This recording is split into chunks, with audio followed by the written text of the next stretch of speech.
muito boa tarde para você, seja bem-vinda, seja muito bem-vindo. Está no ar o Pauta Aberta desta segunda-feira, dia 29 de agosto de 2022. É mais um mês chegando no finzinho, hein? 2022 aponta aí na parte final como está passando rápido esse ano, hein, gente?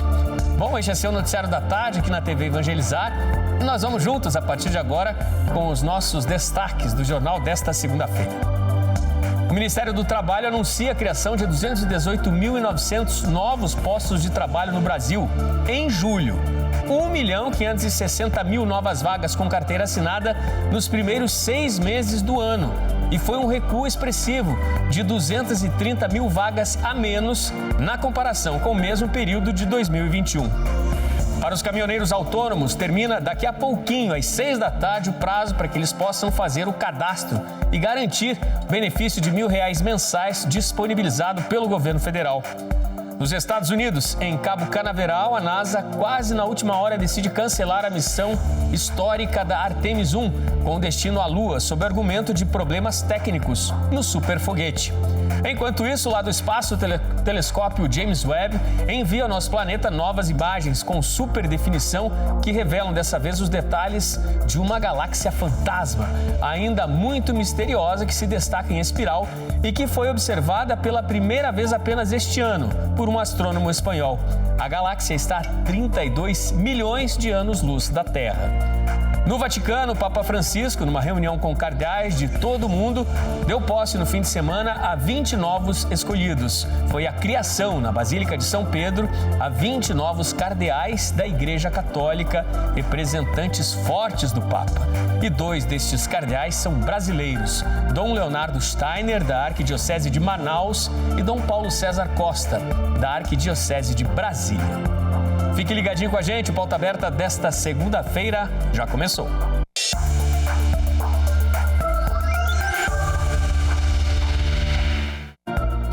O Brasil registrou queda na geração de vagas formais de emprego no mês de julho. Os números foram divulgados hoje pelo Ministério do Trabalho e da Previdência Social. O ritmo de geração de emprego desacelerou em julho e os números ficaram em 218.900 vagas com carteira assinada. Ao todo, foram registrados no período 1.890.000 contratações e 1.600.000 demissões. O resultado representa pior em relação a julho do ano passado, quando foram criados mais de 306.000 empregos formais.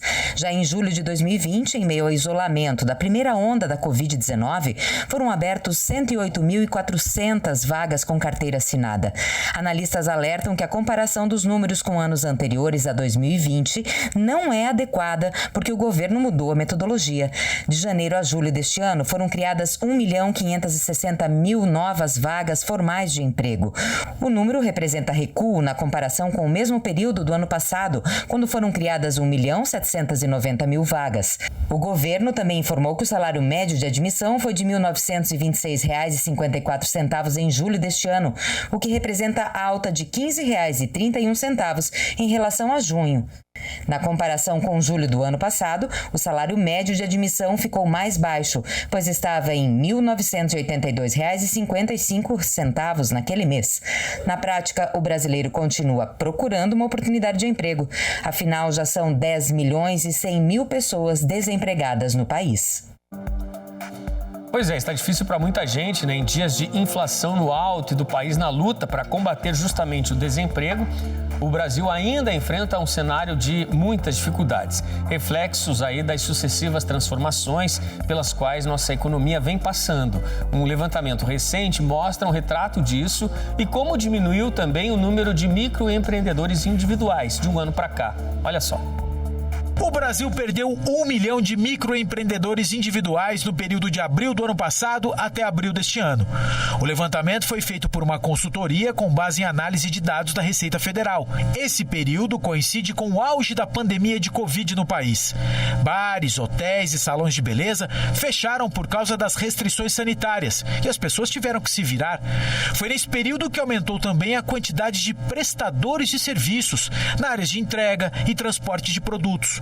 O desemprego também jogou o trabalhador para o ramo do empreendedorismo necessário, como motorista de aplicativo, motoboy, funções que deixaram de empregar trabalhadores com carteira assinada, substituído por MEIs. O fechamento de registro de microempreendedores individuais é muito maior do que fechamentos de CNPJs. De abril do ano passado para abril deste ano, foram 200 mil menos CNPJs e 1 milhão de MEIs. A consultoria justificou essa queda acentuada com a cobrança de altos impostos associadas à proliferação de MEIs pelo país. Explicou também que o baixo faturamento de quem é MEI ajuda a entender a queda desse tipo de registro. E termina hoje, daqui a pouquinho, às 6 da tarde, o prazo que os motoristas de caminhão têm para que se cadastrem, para receber a primeira e a segunda parcela do benefício aos caminhoneiros. No total, R$2.000. Esse benefício vai vir no dia 6 de setembro. Segundo o Ministério do Trabalho e Previdência, os transportadores autônomos de carga precisam fazer a autodeclaração do termo de registro. Após esse prazo, eles somente terão direito a receber o benefício a partir do mês da realização da autodeclaração, desde que atendidos os demais requisitos legais. Neste caso, não será feito o pagamento retroativo. Devem fazer a autodeclaração os profissionais com cadastro em situação ativo no Registro Nacional de Transportadores Rodoviários de Carga da Agência Nacional de Transportes Terrestres, mas que não tiveram o registro de operação de transporte rodoviário de carga neste ano. As primeiras parcelas do benefício foram pagas aos caminhoneiros que estavam com o registro vigente em 31 de maio de 2022 e em situação ativo em julho de 2022. Todos os profissionais que não se enquadravam nessa situação estão com uma notificação nos sistemas do Ministério do Trabalho e Previdência e poderão utilizar os canais da pasta para fazer a autodeclaração. O acesso pode ser feito pelo portal Emprega Brasil ou pelo aplicativo da Carteira de Trabalho Digital. No primeiro lote, em 9 de agosto, mais de 190 mil caminhoneiros foram habilitados a receber as 2 primeiras parcelas de pagamento referentes aos meses de julho e agosto. No total, R$2.000. Cada parcela é de R$1.000 e o pagamento vai até dezembro.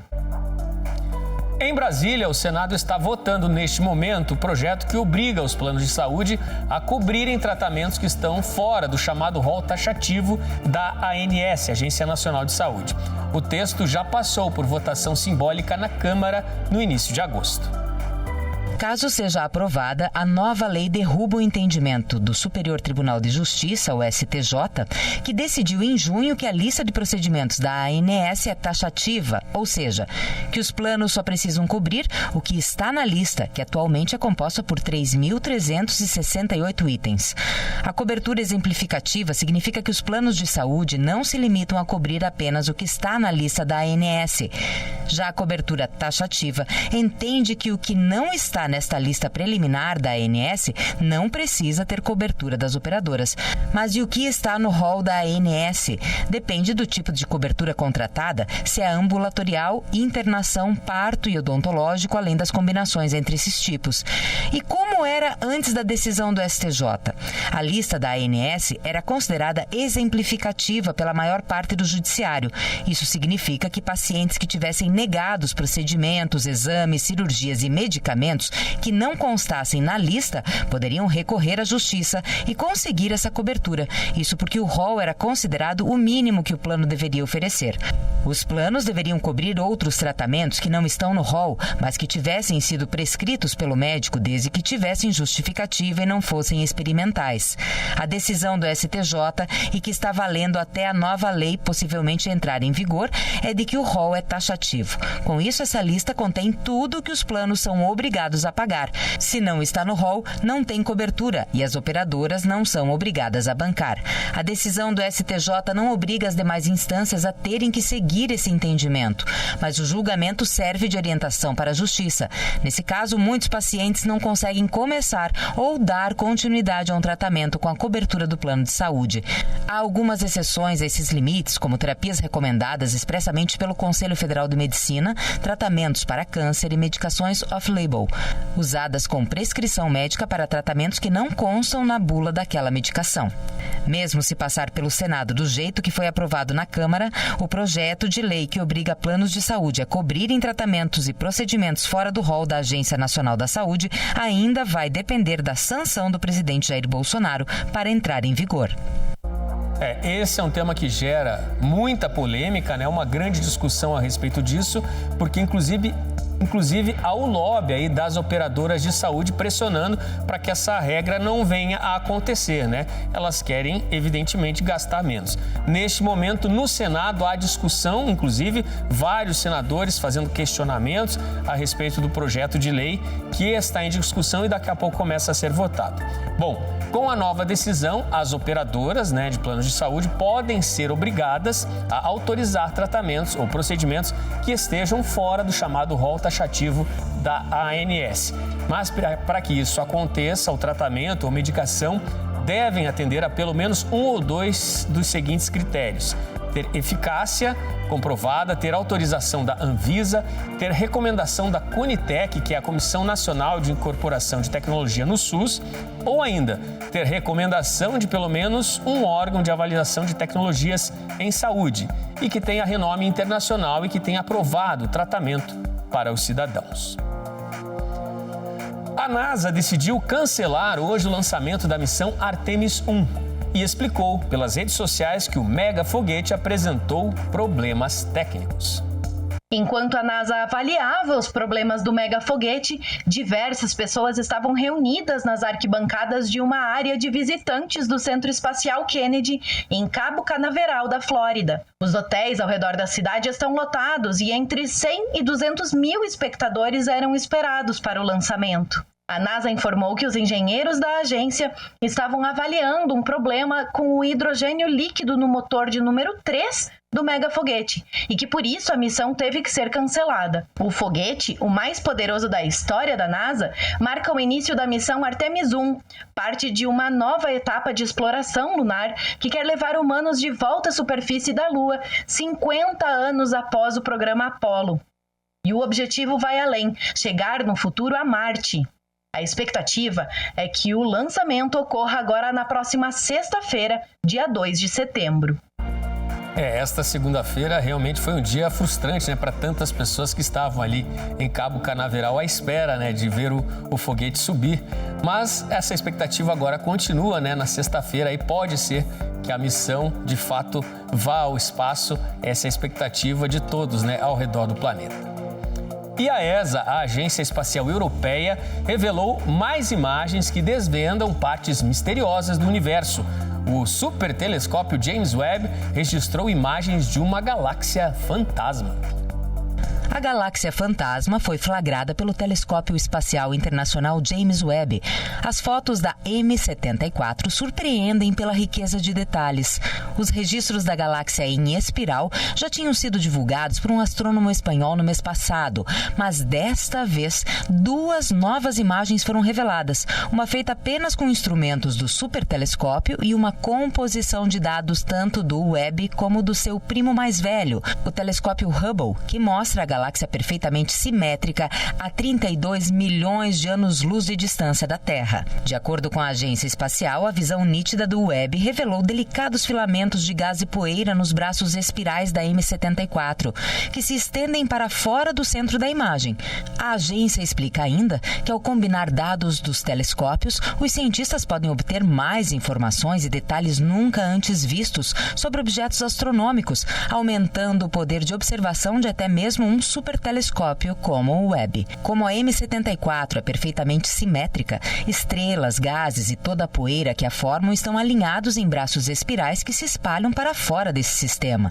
Especialistas afirmam que o primeiro flagrante da galáxia fantasma com o Webb é como se pudéssemos observar a nossa própria Via Láctea.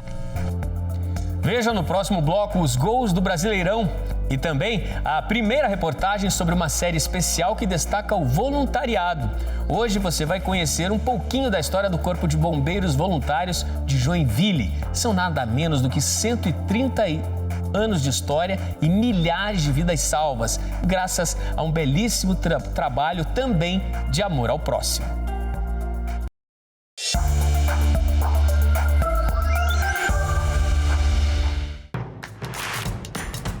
Não perca mais nenhum vídeo da TV Evangelizar. Inscreva-se agora.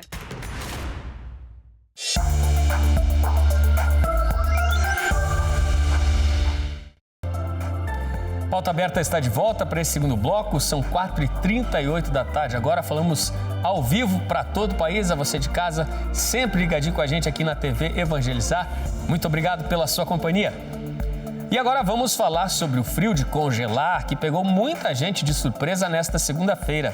Teve geada forte e temperaturas abaixo de zero, que marcaram a madrugada hoje, principalmente em Santa Catarina. Parecia que o frio tinha ido embora, mas esta madrugada ele voltou com tudo. Os termômetros registraram 6 graus abaixo de zero em Santa Catarina. Em Urupema, na Serra Catarinense, a mínima marcou 6,2 graus negativos. Tão frio que chegou a formar estalactites. Já em São Joaquim, na mesma região, a mínima foi de 5,6 graus negativos às 6 horas da manhã. Temperaturas negativas foram registradas em Urupema, Bom Jardim da Serra, Bom Retiro, Rio Rufino e Lages. Segundo meteorologistas, as temperaturas baixas desta manhã são resultado de uma massa de ar frio de origem polar que chegou ao estado no domingo. É frio demais, hein, gente? É desconfortável de tão gelado. Os meteorologistas alertam sobre as temperaturas de hoje para amanhã, que na região sul do país devem registrar queda média de 5 graus nos estados do Paraná, Santa Catarina e Rio Grande do Sul. Nesses 3 estados, os termômetros devem registrar entre 7 e 13 graus durante a madrugada. O Papa Francisco realizou no fim de semana o 8º consistório do papado dele. Consistório é uma grande reunião de cardeais e dessa vez, no Vaticano, foi o momento da criação de 20 novos cardeais. Uma data muito especial para os brasileiros, porque 2 dos novos cardeais são do nosso país, Dom Leonardo Steiner e Dom Paulo César Costa. Venendo da diverse parti del mundo. Os novos cardeais foram empossados numa cerimônia presidida pelo Papa Francisco. Entre os nomes da lista, 2 representantes brasileiros, um catarinense, outro do Rio de Janeiro. Natural de Forquilinha, sul de Santa Catarina, Dom Leonardo Steiner fez a profissão religiosa na Ordem dos Frades Menores, tendo sido ordenado sacerdote em 1978. Depois de um período no exterior, foi pároco adjunto da paróquia Bom Jesus da Arquidiocese de Curitiba a partir de 2003. Em 2011, assumiu o cargo de secretário-geral da Conferência Episcopal Brasileira e, em 2019, foi nomeado pelo Santo Padre Arcebispo Metropolitano de Manaus. Já Dom Paulo César Costa nasceu em Valença, no estado do Rio. Recebeu ordenação sacerdotal em 1992 e desde então atuou em diferentes cidades do estado. É membro do Conselho Permanente e da Comissão Episcopal de Cultura e Educação da CNBB e desde 2020 integra o Pontifício Conselho para a Unidade dos Cristãos e a Pontifícia Comissão para a América Latina. Também em 2020 foi nomeado arcebispo metropolitano da Arquidiocese de Brasília. Representando os novos integrantes do Colégio de Cardeais, Dom Arthur Roque, prefeito do Dicastério para o Culto Divino e a Disciplina dos Sacramentos, fez menção à cruz que o apóstolo Pedro aceitou carregar quando se tornou a pedra sobre a qual Cristo edificou sua igreja, e disse que a missão deles a partir de agora é ajudar o Santo Padre a carregar essa cruz. Durante a cerimônia, Francisco convidou os novos cardeais a estreitarem os laços com a Igreja de Pedro, cooperando mais intensamente para o serviço apostólico. E citando o Evangelho de Lucas, lembrou que eles devem conservar o mesmo fogo com que o apóstolo Paulo abraçou o Evangelho. Um cardinale ama a Chiesa sempre com o medesimo fogo espiritual.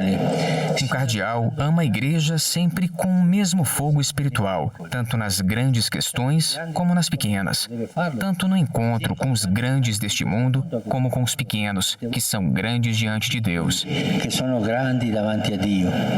Ao final da cerimônia, cada um recebeu o chamado barrete, tradicional chapéu vermelho utilizado pelos cardeais, e o anel cardinalício, que simboliza os novos laços com Cristo. Este é o 8º consistório do Pontificado de Francisco, o 3º com a eleição de brasileiros. No consistório deste ano, os 2 brasileiros recém-nomeados, juntamente com os demais, participam de uma série de encontros para discutir a nova Constituição da Cúria Romana, os serviços gerais de governo da Igreja e os projetos do atual pontificado. A programação do consistório termina nesta terça-feira, quando acontece a Santa Missa, com a participação dos novos cardeais eleitos. E a agenda tem sido muito extensa para o Papa Francisco nesses dias. Ontem ele fez uma visita à cidade de L'Aquila, na Itália, perto de Roma, para prestar homenagens em frente ao túmulo de Celestino V. Celestino V, Papa do século XIII, que renunciou ao papado, e por conta deste anúncio, dessa agenda, surgiram muitos boatos sobre uma possível renúncia de Francisco ao trono de Pedro. Aí, coincidentemente, no papado de Bento XVI, logo depois de fazer uma visita ao túmulo de Celestino V, Robert Ratzinger também renunciou ao cargo de Papa. Ratzinger alegou aí problemas de saúde, Para hoje e amanhã, seguindo com a agenda do Papa, a discussão num consistório extraordinário será com cardeais de todo o mundo para tratar, entre outros assuntos, de mudanças, inclusive nas leis, regras e atuações da Igreja Católica. Do Vaticano, a gente volta aqui para o Brasil. Vamos agora falar sobre a rodada do Brasileirão 2022. O fim de semana foi marcado por muitos empates, 4 empates em 8 jogos até agora. Foi marcado também pela vitória do Flamengo no Clássico contra o Botafogo, resultado que deixa o rubro-negro carioca mais perto do líder. Veja os gols. Em Goiânia, o fim de semana também foi de clássico. Na Serrinha, o Goiás saiu na frente. Caetano, de cabeça, fez 1-0. Marquinhos Gabriel, no começo do segundo tempo, ampliou 2-0. No finzinho do jogo, o Dragão fez boa jogada pela esquerda. Shailon dominou e descontou para o Atlético. Final, Goiás 2, Atlético Goianiense 1. Com mais esta derrota, Jorginho foi demitido do cargo de treinador do Dragão. Eduardo Batista, de 50 anos, já foi anunciado como substituto e nesta segunda-feira começou no comando do rubro-negro de Goiás. No Couto Pereira, o Coritiba recebeu o Avaí. Depois de boa jogada e do bom chute de fora da área, Fabrício Daniel marcou o único gol do jogo. Final na capital paranaense, Coritiba 1, Avaí 0. Com o resultado, o Coxa conseguiu deixar a zona de rebaixamento nesta rodada. No Rio, o Fluminense recebeu o Palmeiras. E prestem atenção neste gol. Depois de ótima jogada de Dudu e do bom cruzamento para dentro da área, Rony engatou uma linda bicicleta, golaço, que deixava o Palmeiras na frente. Mas quase no fim do jogo teve escanteio para o Flu e de cabeça, no cantinho, Manuel deixou tudo igual. Fluminense 1, Palmeiras ainda líder isolado, também 1. O Furacão foi a Fortaleza para enfrentar o Ceará. No Castelão, ninguém saiu do zero. No escanteio, o goleiro do Atlético errou a saída de bola. Veio a cabeçada de Mendonça, mas a bola parou na trave. O Atlético teve boa chance neste chute de Vitor Bueno, que ficou na boa defesa do goleiro João Ricardo. Ceará 0, Atlético também 0. Em Belo Horizonte teve clássico mineiro no estádio Independência. Falta para o Galo e na cobrança, Hulk foi certeiro, 1-0. O América não demorou para reagir. Boa jogada pelo meio e Henrique Almeida empatou 1-1. O Coelho esteve muito perto da virada. Depois de indicação do VAR, o árbitro marcou pênalti por toque dentro da área. Henrique Almeida foi para a cobrança. Everson fez ótima defesa. Final em Minas, América 1, Atlético também 1. No Morumbi, o São Paulo recebeu o Fortaleza e foi surpreendido em casa. O tricolor do PC avançou pela esquerda, cruzou para a área e Juninho Capixaba acertou um belo chute, 1-0 Fortaleza. Do lado do tricolor paulista foram várias tentativas, muitas ficaram nas ótimas defesas de Fernando Miguel, que estava em tarde inspirada. E foi assim em São Paulo, Fortaleza 1, São Paulo 0. No Engenhão teve o clássico carioca, Botafogo e Flamengo. Bola na área do Botafogo e nos pés de Arturo Vidal. O chileno não perdoou. Foi assim no Rio.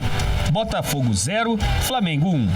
Na Arena Pantanal, o Cuiabá recebeu o Santos. Em casa, foi pra cima. Foram várias bolas cruzadas para a área dos santistas. Cabeçadas, teve este lindo voleio, perigo constante. Teve até gol anulado de Rodriguinho. Isso porque a arbitragem assinalou toque no lance anterior. Do outro lado, uma defesa ligada e poucas chances de gol. Ficou assim do jeitinho que começou. Cuiabá 0, Santos também 0. E o Cuiabá está de volta, perigosa e desconfortável zona do rebaixamento. Mais 2 jogos fecham hoje à noite essa 24ª rodada do Brasileirão. Às 8 horas tem Internacional e Juventude no estádio do Beira-Rio, em Porto Alegre. Às 9h30 da noite, o Corinthians recebe o Bragantino na Arena Itaquera. Ontem, 28 de agosto, foi comemorado o Dia Nacional do Voluntariado. E para homenagear algumas das lindas histórias deste país, hoje a TV Evangelizar começa a exibir uma série muito especial que destaca o voluntariado e a história do Corpo de Bombeiros Voluntários de Joinville. Olha só.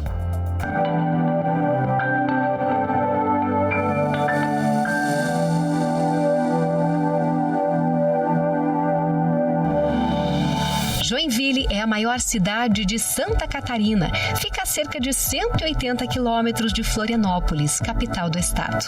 Foi colonizada por alemães, suíços e noruegueses. E há 130 anos, os imigrantes deram início a uma das instituições mais importantes do município. Em 1892, foi criada a Sociedade dos Bombeiros Voluntários de Joinville. Uma história que começou com Frederico Rudler. Meu tataravô veio da Alemanha um pouco antes, em 1886, na época de Berlim, veio de Berlim. Ele era juiz de paz, criou um estatuto, o primeiro estatuto, e regimentou alguns amigos e criaram a fundação, a Associação de Corpo de Bombeiros de Joinville. Eles tentam reproduzir aqui na colônia todas as coisas que eles tinham naquela Europa desenvolvida para fazer frente às necessidades, seja para o trabalho, seja intelectual ou social. E surge a Sociedade de Corpo de Bombeiros Voluntários de Joinville. Porque o fogo, em 1851, quando eles chegam aqui, era o grande inimigo do desenvolvimento dessa colônia. As casas eram de madeira, as ferrarias trabalhavam com fogo, a iluminação das casas era a vela ou a óleo. Então o fogo era sempre o grande inimigo que destruía vidas e patrimônios. Com o tempo surgiram os desafios, mas nada que com dedicação e muito trabalho fosse impossível superar. O primeiro passo foi encontrar um local para abrigar a corporação. E a partir daí, a instituição não parou de crescer. Passou a ter equipamentos próprios e rotinas de treinamento. E tudo isso foi devidamente registrado e está preservado até hoje no Museu Nacional dos Bombeiros Voluntários. O acervo da corporação tem cerca de 3.000 peças. São documentos, fotos e equipamentos que mantêm a história muito viva. Alguns itens vieram diretamente da Alemanha. E o modelo deu tão certo que Joinville já conta com 9 unidades de atendimento. Hoje a corporação atua no combate a incêndio, atendimento pré-hospitalar e resgates. São mais de 1.700 pessoas que fazem a estrutura funcionar. A diretoria é toda voluntária. O conselho é todo voluntário. O comando da Corporação de Bombeiros da maior cidade de Santa Catarina é composto por 3 pessoas apenas. Um comandante e 2 subcomandantes. Desses 3, o comandante e um sub são voluntários. Nós atendemos 100% em até 7 minutos. E é com a ajuda da comunidade que a corporação se mantém. São doações via conta de luz, venda de produtos, parcerias com marcas e eventos. Seu Jorge doa sem falhar há 40 anos. Já foi até homenageado por nunca deixar de contribuir. Recebeu a Machadinha, uma das honrarias máximas da corporação. O senhor ganhou aqui na corporação, que foi a Machadinha. Como é que foi esse momento? Muito emocionado. O senhor não esperava? Não, simplesmente para ajudar. E para manter, para não acabar, por exemplo, não falir ou não fechar, sabe? E a história que começou a ser escrita há 130 anos nunca mais parou. Continua sempre com novos capítulos e segue inspirando gerações. Que são 130 anos de serviço ininterrupto, 24 horas por dia, todos os dias. A troca é aquele sentimento de altruísmo, aquele sentimento de ajuda, aquela amplitude visual que você passa a ter, porque você acaba enxergando outros aspectos da vida em troca de um serviço voluntário, sem especificamente monetário, né? Um dos elementos de felicidade é a atuação voluntária.